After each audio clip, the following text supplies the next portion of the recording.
Hello and welcome to another episode of the Basildon Council's official podcast, a place where you guys, our residents, can get to know about things happening around in the borough that affect our daily lives. I'm happy to say that joining us today is Matt Ellis, author and many other things, as we were discussing before we recorded. Hi Matt, how you doing? Afternoon, how you doing? Good, thank you.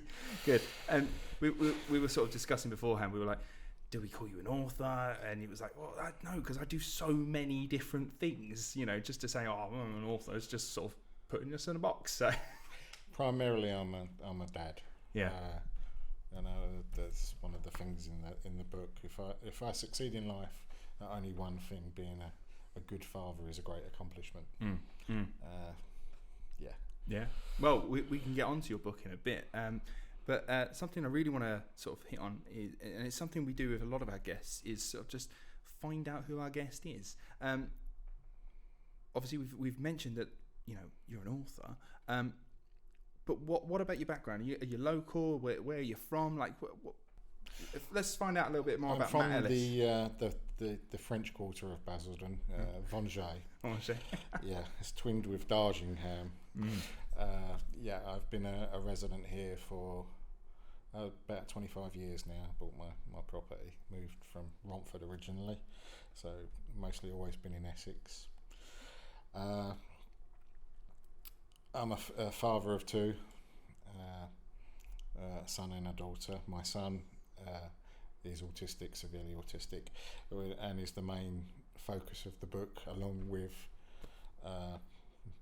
what drove me to write the book, which was a conversation with a friend and my struggles with mental health at the time, predominantly depression and anxiety, and just to try and share that story with other fathers or carers, not necessarily fathers, but it was aimed at other dads, just to try and empathise and show that some of the struggles I've gone through, you're not alone. And if I could help one person, and the book only sold one copy, then it's done its job. Besides that, I am also an environmental scientist. I do voluntary work for the RSPB. At the moment, I'm doing some genetic study, or helping with a genetic study, by collecting insects over another part of Essex, entomology. As well as that, obviously, I say I'm a father. I've got a daughter at university now. She's growing up fast. And more recently, I've just started as a learning support assistant in a local school, a special needs school, which has kind of now directed my life in a new path, which is to go into teaching, which I never would have envisioned in my life, being a teacher. So I'll now be undertaking my teacher training, not in science, not what my degree was in, but instead in SENS, special educational needs and disabilities, because I just find it very rewarding. Besides that, some of my background is security, some high profile security, MOD contractors, MOD. I've done many jobs, tasks. I'm also a local bee collector, so I did a piece for yourselves for the is it Quarterly magazine once? Yes. On bees, on honeybees. So well, that was something I was going to say was that I daren't look at your CV, because I just think it's like a novel in itself. It's so long. You mentioned that you've got a big background in the MOD. We were a postman at one point as well. 10 years, yes. Yeah, I was a postman in We've Brentwood. done everything. Unfortunately, I left quite disgraced. Again, mental health was kind of, and parenting kind of led to me making errors, and basically given the option to either leave or be sacked, so I left. But yeah, I'll openly talk about that. We all make errors. But, so you mentioned very briefly that you have a degree, and before we were recording, we was having a little chinwag, and you mentioned how you came out of school with virtually no qualifications and didn't go off to college like, you know, others might do. So we're quite late to sort of the academic world. So what got you into all that? How did you go from sort of not having done very well at school to now having a degree and you do sciences and things like that? How does that happen?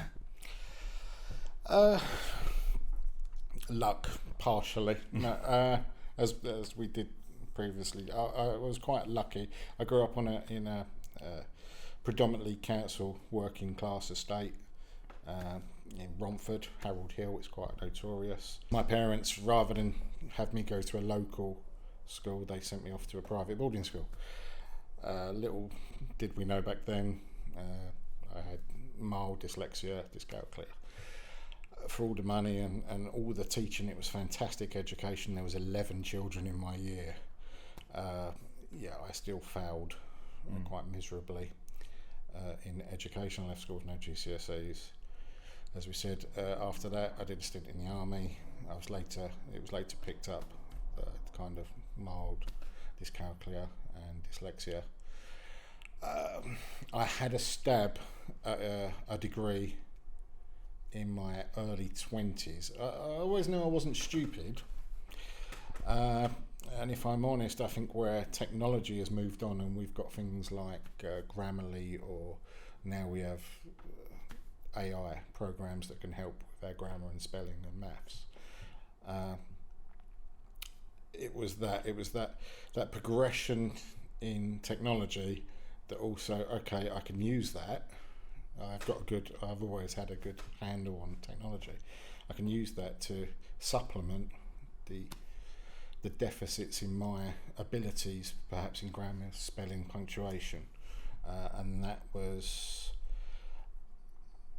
why I found in my early 20s we hadn't got to that stage really technology-wise, and plus I was a new father to my daughter. She was born when I was 25. I gave up within the first year. If I'm honest, it was because of the maths. I was terrible at physics. I still am terrible at maths. And then in my early 30s, I'd by that stage separated, and my then partner had said, you're actually quite intelligent and your vocabulary is very good, and why did you never? And so I did an open access course with the Open University, which for anyone who perhaps failed early on in education, but thinks they have the ability and would like to have a stab at a diploma or a higher certificate, is a wonderful thing that the OU do, particularly if you're on benefits or low income. It's a 6-month course, and it will test you in the areas that you're interested in. So for me, it was environmental management at the time. I had always dreamed of being a forest ranger, and you needed an environmental degree in management. So the open access course is in English, Maths and Science. And that's the first, and I'll be honest, it's the first time in my life that I'd ever got a distinction somehow. So, but the Grammarly and the word processing had moved along enough that it could help me supplement my gaps in knowledge. And yeah, it's the first and only time I've ever got a distinction. I didn't do that well on my degree. I got 2-1, but for anyone, that's... I'm a 2-1er. A pass is a pass. That's what I always said. And, sometimes, you scrape through on one module or one element. You can't be good at everything. No. And you make up for it on something else with an 80-90%. But I'd highly recommend for anyone that failed in education, have a look at some of these access courses. They're really, really good. As a stepping stone to see if you have the ability and time. It's all about time management, and we all live very busy lives. The time management to perhaps go on and pursue something further, which obviously for me then led on to an environmental degree, which I switched after the first year into science because I discovered I preferred science more. And some life events, which meant I had my children live with me, meant that I was no longer going to be a park ranger. So I've always had life goals. Oh, I'd love to do this. I can see this in 5 years' time. It's that old interview question, isn't it? Where are you going to be in 10 years' time? Yeah, have goals, but live for today and obviously adapt So, and that was what I did. It was like, okay, so I'm not going to be a park ranger. I'm always going to look after my son, who's got severe special needs, but do something else that you enjoy. Do a job you enjoy, or something you enjoy. Yeah. And yeah, that's what kind of drove me in that direction. But also, when I was going through depression quite badly in my mid-30s, so it was about a decade ago now, it was a real distraction. It gave me focus at times. It won't be for everyone, as you know. Anyone who's got a job that requires, or an academic that requires focus and deadlines, it could actually manifest in a way that's, detracts from your mental health and make you worse, because it's now something more you're worrying about. But on the flip side, say it does sometimes give you focus. So you touched on mental health and your own struggles, of course, and I wondered if you were happy to sort of talk a wee bit on your mental health struggles and sort of how you started to identify, and once we identify, what do we do about that, and how you dealt with your own issues. And we spoke briefly before, and you said not particularly well. No, that is absolutely true. So again, around that time, around a decade ago, when I was about 35, my wife and I had separated. There was no turning back, and I didn't cope particularly well with my absence from the family unit and the daily kind of tasks and being around my children.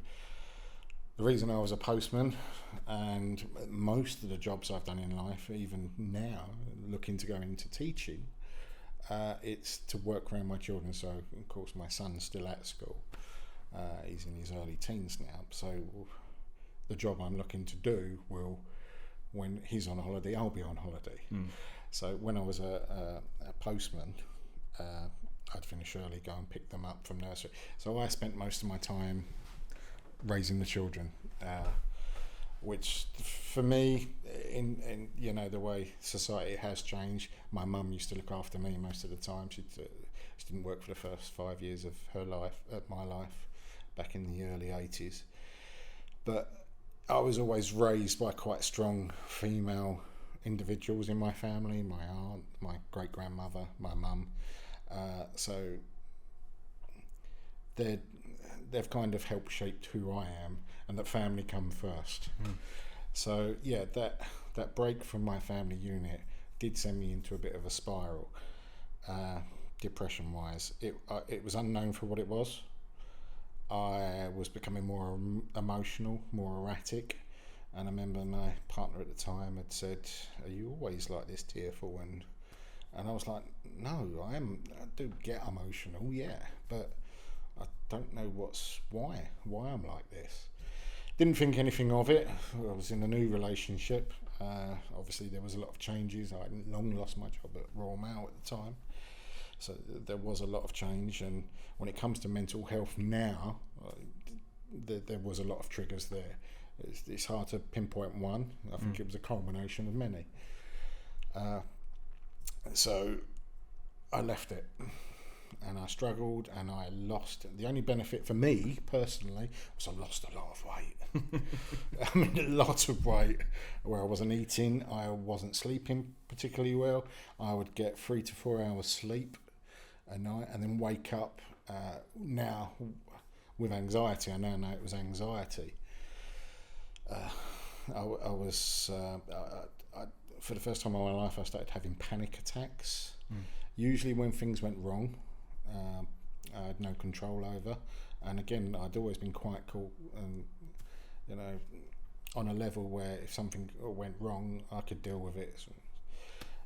From that point on, I think, and even now today, if something goes wrong steadily and I can predict it, I start to worry about it and where's this going to lead? But when something goes wrong there and then in front of me, I'm much able to deal with it because I don't have to think about it. It's just a reaction.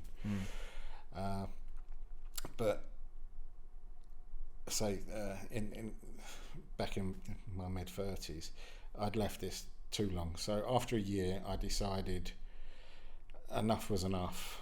I think my partner at the time was also at that breaking point. I was getting up in the middle of the night, going for a run, going for a cycle for 2 hours to try and tire myself out. I knew that sleeping was a big thing. I knew I needed sleep, 7-8 hours. We all need 7-8 hours. And so it was starting to affect more of the family and my partner. And it was at that stage I said, okay, I'm going to go to the doctors. And I went to my doctor and I filled out a questionnaire. And I scored quite highly for depression. Particularly as one of the questions is, have you ever considered self-harming or taking your own life?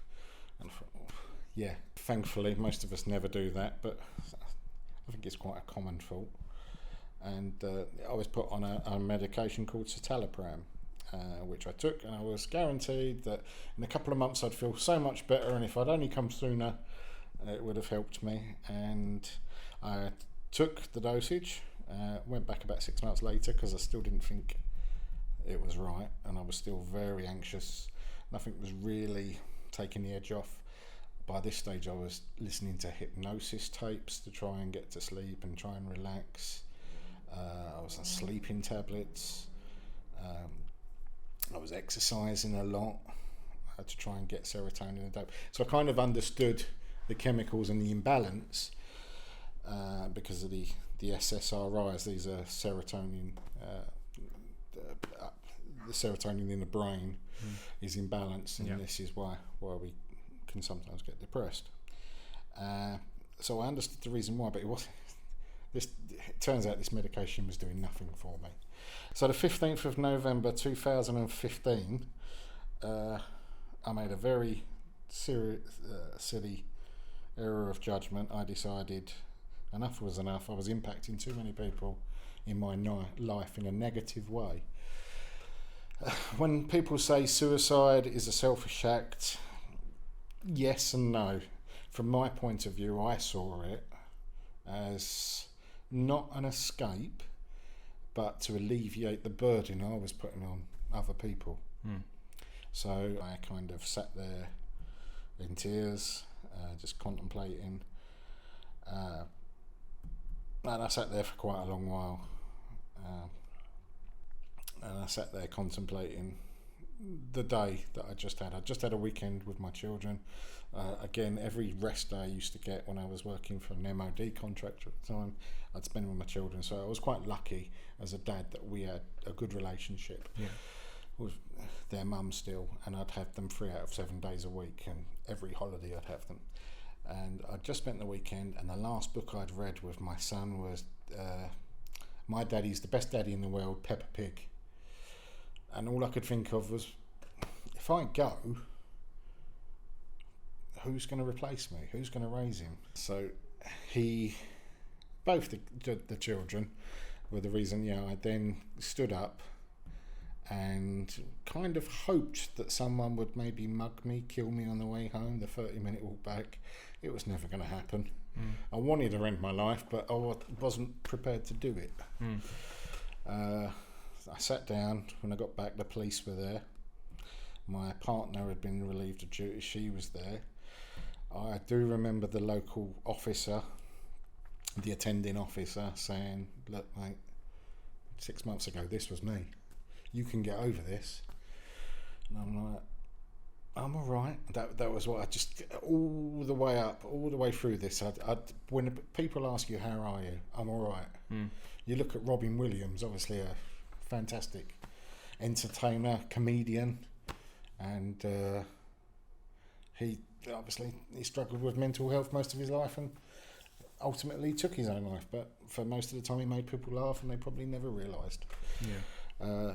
You try and hide behind this armour, particularly I think as a man, that there's nothing wrong. You try not to show any sign of weakness, or don't want to acknowledge any sign of weakness. I was ignorant. I used to think, get over it, pull yourself together, Until you go through it, it's hard to empathise, I think, with others who are going through that. Something that we've touched on a bit is being a man. Sometimes we can be very closed off to our emotions and whatnot, and we tend not to share. So first of all, thank you for sharing your story, but also, how important do you think it is to share our experiences? You know, there may be people watching that are dealing with their own mental health, or they've not quite realised that maybe they are dealing with something, and maybe listening to you and your story, it might say to them, I kind of resonate with that in a way. You know, how important do you think it is? You describe yourself in your book, we'll talk about in a sec, is, you know, you're quite a manly man. You know, you did judo, rugby, you're very masculine sports and whatnot. How important is it that we as men just open up, and it's okay to be vulnerable? I think it is important. I think who we open up to is the difficult thing to do. Obviously, in certain environments, you will get individuals that, much like me at the time, would have like, well, just get over it, pull yourself together, you know, don't know why you're worrying, and things like that. And I'd worked with doormen as well before, and I mentioned early on when I first started to struggle to one of the doormen that I was struggling with something, and he empathised. He'd gone through exactly the same thing. Until you actually talk about it, you're never going to know. We judge everything kind of on visual and outward personas. Particularly in work environments, we rarely know what the other person sitting across from us is going through. But as a man, we're not always as empathetic as our female counterparts, I think. And sometimes we're worried that opening up to the wrong type of individual, friend or male colleague, could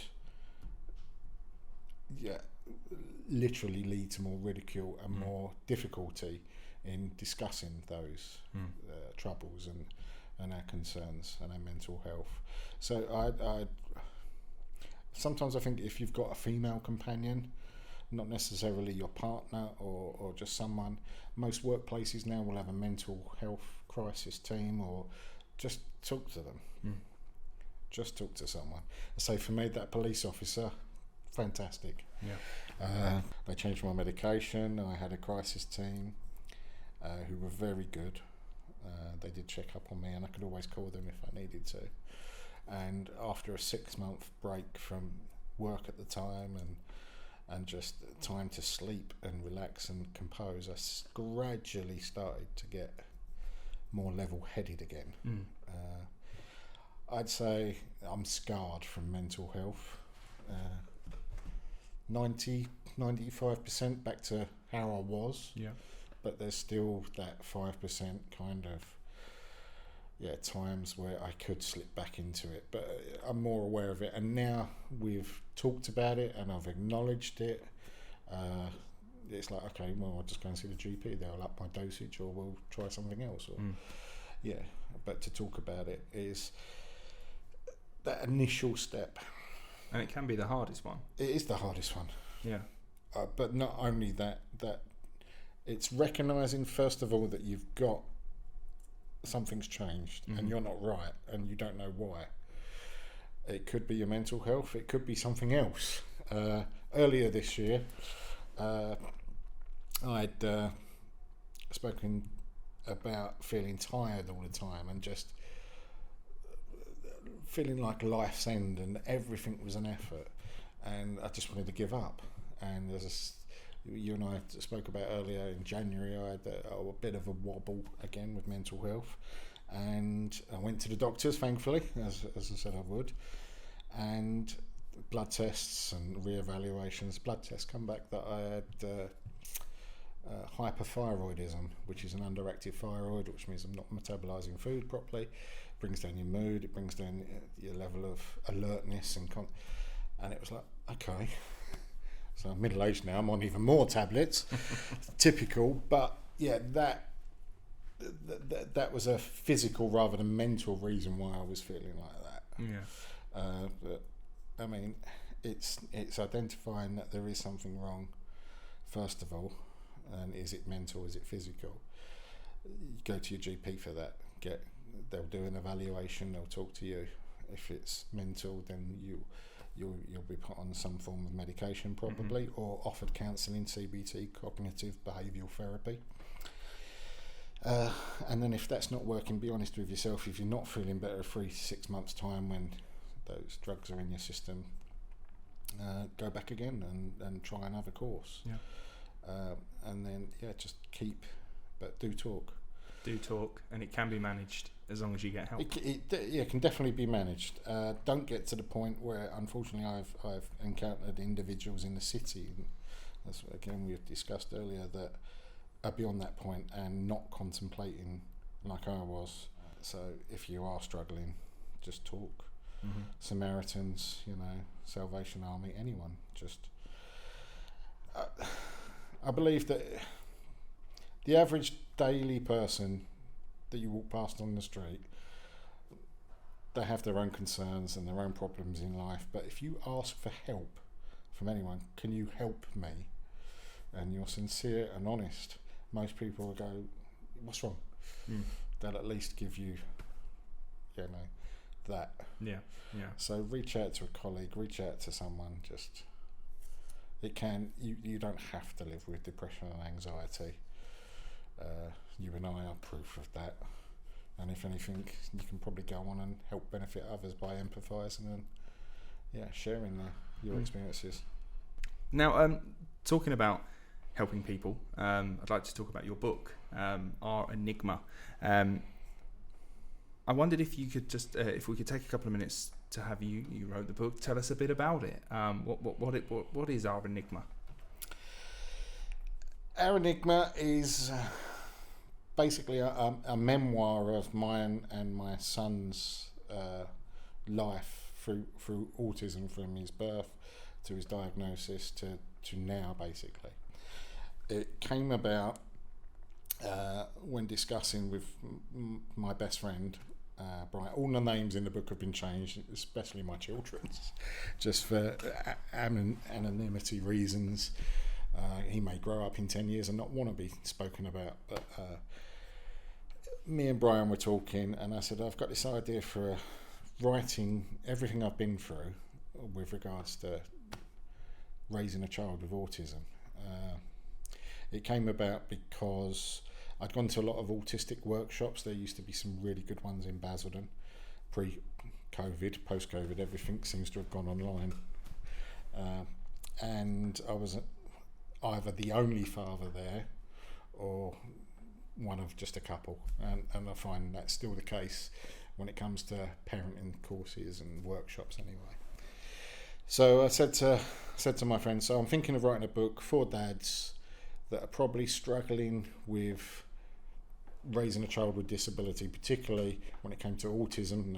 That's what my son is. He's autistic, and my disacknowledgement that there could be anything wrong with him. I was like, no, he's just a normal boy. He's just slower than his sister. The old girls learn faster than boys. They mature faster. Just a complete denial that there could be anything wrong. And how gradually and through the scenarios we've already spoken about in the past, how that kind of led to my mental health and where I am today. He lives with me. Both my children live with me. So I've now published a book and it's been released, and it was meant for dads to say, look, it's okay to be different. It's okay to be struggling with mental health, accepting disability, and don't make these same mistakes. When you're raising a child with additional needs, it is tough on the whole family unit, not just you as a father, mother, the grandparents, the extended family, siblings, because a lot of your time, even as a single parent or co-parenting, is always going to be on that child with additional needs. So often your other child or children will also kind of get displaced time-wise as well. But it was there to say, don't make these mistakes. This is perhaps the reason why your child does some of the things they do. So I'll cover stimming, toileting, behaviours, sleeping is very common, because a lot of autistic individuals have high anxiety and later in life also go on to be quite depressed. I believe the statistic for suicide of autistic adults is 10 times that of the neurotypical individuals. So it was also, though that I don't go into that in the book because it's about my son's childhood years, so it's from where I grew up, it's covered in the book as just a single chapter, and then me becoming a dad, me perhaps getting married too young, 21, and then a father at 25 and then 30, and then just raising quite a remarkable, unique little boy who didn't talk until he was 8, which again is another big aspect of autism, social communication difficulties, and where I'm working now, there's predominantly a lot of children that can't verbalise, and it can be frustrating for not only the child, who you will see behaviours that are quite adverse and difficult to manage, but for you to try and work out between the communication difficulties and the behaviours. That's the enigma, not the child. When it comes to autism, as I said, autism isn't something to be fixed. It's a diversity, it's difference. It's no different really from ethnicity difference or cultural, religious. It's just a different way the brain is wired. There's a different way of thinking. So our enigma is, your child's not the enigma. It's our communication and understanding of each other that was the enigma. That I'm trying to help you understand, to crack some of those codes. The difficulty is with any individual is just that. They're individuals first, and their disability or their difference is second. So that was kind of where the title come from. Unfortunately, some of the individuals that read just their synopsis, who are on the spectrum and are autistic themselves, took the synopsis and titled the wrong way and thought I was having a poke at them needing to be fixed or they were broken. Say that wasn't the case at all. But if I can help one person come to terms with their mental health or accepting difference in their child, then bravo, I've done my job. It doesn't have to sell millions. I'm not writing Lord of the Rings or Harry Potter. This is a memoir. They generally don't sell that well because it's my personal journey, and not everyone will empathise or be in the same position as what I was or have the chances I had. But as you say, it's as long as it can help someone. That's the point behind the book. Is yes, it's your experience, yours and your son's experience, but it's a journey that we go on, and it's you starting to understand your son and learn a newer way of communicating. And if that can help someone in with their relationship with their child, then that's a winner. Exactly. And my children, as I said earlier on, when it came to my work related years, still being driven kind of now by autism as well as my children. In that I've gone into SEN education, and I'm preparing myself for the older years once my son reaches 18, 19, when he transitions away from education into the real world. So I've kind of picked that kind of age group to concentrate on, to give me an insight into where I could be heading and where he's heading. And it's really fantastic, the job these LSAs and teachers do in these schools. You can see them from reception year, which are non-verbal and just difficulty sitting down because they don't understand, and we're trying to make them conform and do certain things, and it's very difficult.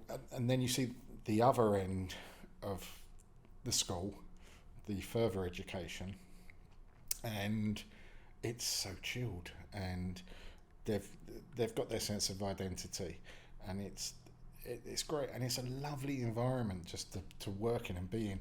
If you've got a child with additional needs, ADHD or autism, that may get overstimulated by certain environments and struggle, you go into one of these schools or institutions that are just accepting of these children and individuals, and these kids are themselves.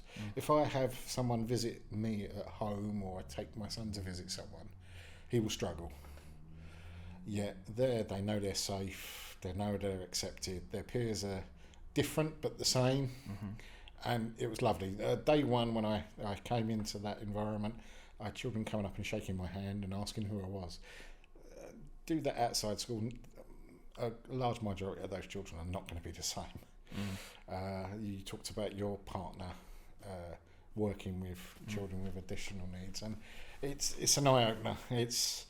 I think in education it should be a mandate that part of your term in teaching certainly is in that kind of setting, just to see how different it is. And when we're talking children with additional needs, not always concentrating just on the academics, because some of these children, say, can't use cutlery, or they can't sit still properly, or they can't toilet, or they can't talk. And we have a variety of communication methods that all the children are taught. So there'll be British Sign Language, there'll be PECS, Picture Exchange Systems, AAC, where they use communication tablets and things to talk for them. And they're all taught these different they're almost not bilingual, or multilingual, multi-communicational. So if one child prefers one method of communication, at least it knows the other methods of communication to speak to its peer or me, and it's fantastic. It's really refreshing. Yeah, it's something new to learn. So yeah, and as I say, that all that mental health, all those things in the past, and children and all the difficulties, kind of led me to this massive paradigm shift. I'd never envisioned going into education. If anything, it kind of repulsed me when I was younger. The responsibility, and there is a lot of responsibility for other people's most precious loved ones. But yeah, when it comes to mental health, talk. Talk. You can only help others if you help yourself first of all. Absolutely. Well, I think that's a good place to leave it, I think. Well, thank you very much for coming in today. I really do appreciate your time. And for everyone who watched, thank you very much for your time as well. As we mentioned when we were talking about mental health, if you are feeling something's wrong, or we just, we can't quite get out of our own shell, please do talk to someone. Please do go get help. There is help out there, and it is manageable, and we can get through it. So thank you very much for watching. Thank you very much for joining us, Matt. You're I really welcome. do appreciate it. And we will see you on the next one.